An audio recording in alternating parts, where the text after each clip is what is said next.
आज ही Doubtnut app download करें। Doubtnut पर होगा अब आपके सभी मैथ्स, केमिस्ट्री, फिजिक्स और बायोलॉजी डाउट्स का सफाया। बस अपने क्वेश्चन की फोटो खींचो, उसे क्रॉप करो और तुरंत वीडियो सोल्यूशन पाओ। Download now. इस क्वेश्चन में हमसे पूछा गया है हाइड्रोजीन जब रिएक्ट करता है KiO3 के साथ इन प्रेजेंस ऑफ HCl तो इस तरीके से रिएक्शन होती है हमारे पास। ठीक है, तो हमसे इक्विवेलेंट मास पूछा गया है किसका, N2H4 यानी कि हाइड्रोजीन का और KiO3 का।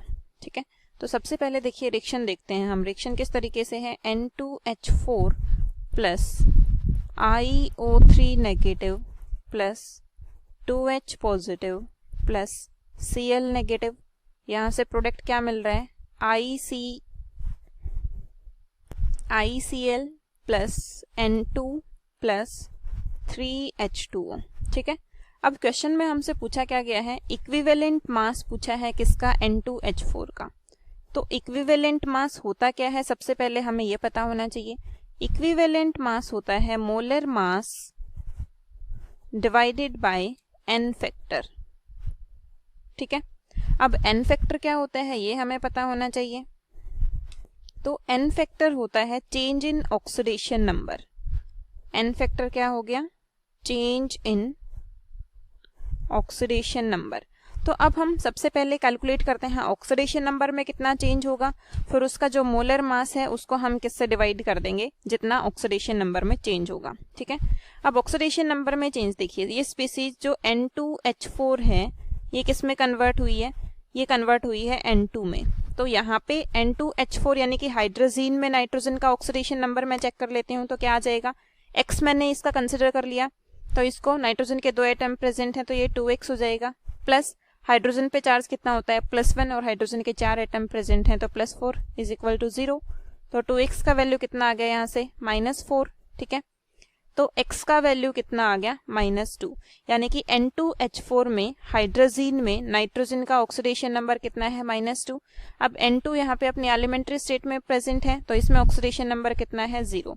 अब हम निकालेंगे change in oxidation number. Change in oxidation number, तो चेंज इन ऑक्सीडेशन नंबर कैसे निकालते हैं, यहाँ पे कितना है 0 माइनस इसका जो ऑक्सीडेशन नंबर है वो कितना है -2, तो ये कितना आ जाएगा, तो चेंज इन ऑक्सीडेशन नंबर कितना आ गया नाइट्रोजन में, 2। ठीक है, तो इसका मतलब यहाँ पे जो N फैक्टर है वो कितना हो गया, 2। तो फर्स्ट ऑप्शन में चेंज इन ऑक्सीडेशन नंबर कितना आ गया हमारा, 2। इसी तरीके से सेकंड ऑप्शन, मतलब जो सेकंड कंपाउंड है KiO3, उसका भी इक्विवेलेंट मास हमें कंसिडर करना है। तो KiO3 का देखिए इस रिएक्शन में हमने क्या कंसिडर कर लिया, IO3 नेगेटिव, क्योंकि पोटेशियम पे चार्ज +1 होता है तो इस IO3 कॉम्प्लेक्स पे कितना आ जाएगा, माइनस। ठीक है, तो ये किस में चेंज हो रहा है, IO3 माइनस ये चेंज हो रहा है ICl में। तो यहाँ पे चेंज इन ऑक्सीडेशन नंबर हम निकालेंगे, IO3 नेगेटिव किस में चेंज हो रहा है, ICl में। तो यहाँ पे चेंज इन ऑक्सीडेशन नंबर निकालेंगे, यानी कि आयोडीन का ऑक्सीडेशन नंबर मुझे कैलकुलेट करना है, X कंसिडर कर लिया। ऑक्सीजन पे चार्ज -2 होता है तो ये कितना हो जाएगा, -6 इज इक्वल टू -1। तो X का वैल्यू कितना आ गया, -1 प्लस 6 मतलब X का वैल्यू आ गया +5। ठीक है, तो आयोडीन का जो ऑक्सीडेशन नंबर है यहाँ पे वो आ गया +5। इसी तरीके से अगर मैं यहाँ पे आयोडीन का ऑक्सीडेशन नंबर चेक करती हूँ तो X क्लोरीन पे चार्ज कितना हो गया, -1 इज इक्वल टू 0, यानी कि X इज इक्वल टू +1। ठीक है, तो चेंज इन ऑक्सीडेशन नंबर कितना हो जाएगा, +5 से किस में कन्वर्ट हो रहा है, 1 में। तो चेंज इन ऑक्सीडेशन नंबर यानी कि जो N फैक्टर है यहाँ पे, N फैक्टर क्या होता है, चेंज इन ऑक्सीडेशन नंबर, तो N फैक्टर का वैल्यू कितना आ गया यहाँ पे, 4। ठीक है, N फैक्टर 4 आ गया। अब इसका इक्विवेलेंट वेट हम निकालेंगे। इक्विवेलेंट वेट क्या होता है, molar mass divided by N factor कितना आ गया, 4। तो मोलर मास किसका निकालेंगे हम, KiO3, क्योंकि कंपाउंड क्या था हमारे पास, KiO3। अब इसमें मोलर मास किस तरीके से कैलकुलेट करेंगे, जो भी एटम्स हैं उनके एटॉमिक मास का सम।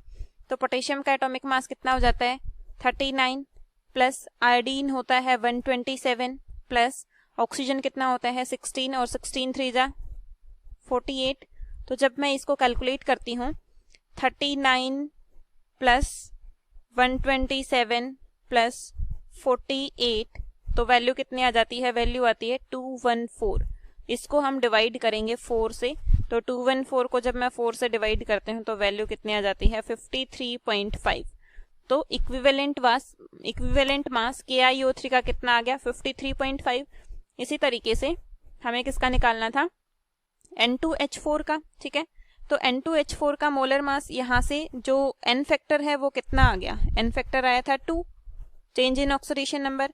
तो N2H4 का मोलर मास कितना हो जाएगा, N2H4 का मोलर मास हम कैलकुलेट करेंगे, मतलब मॉलिक्यूलर मास। तो सारे एटम्स जो है उनका मास का सम, नाइट्रोजन कितना हो गया 14, ठीक है।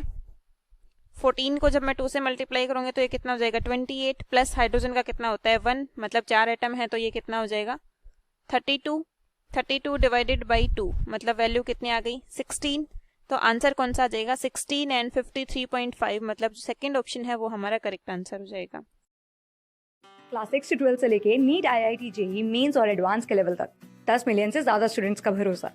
आज ही डाउनलोड करें डाउटनेट ऐप या व्हाट्सएप कीजिए अपने डाउट्स 8400 400 400 पर।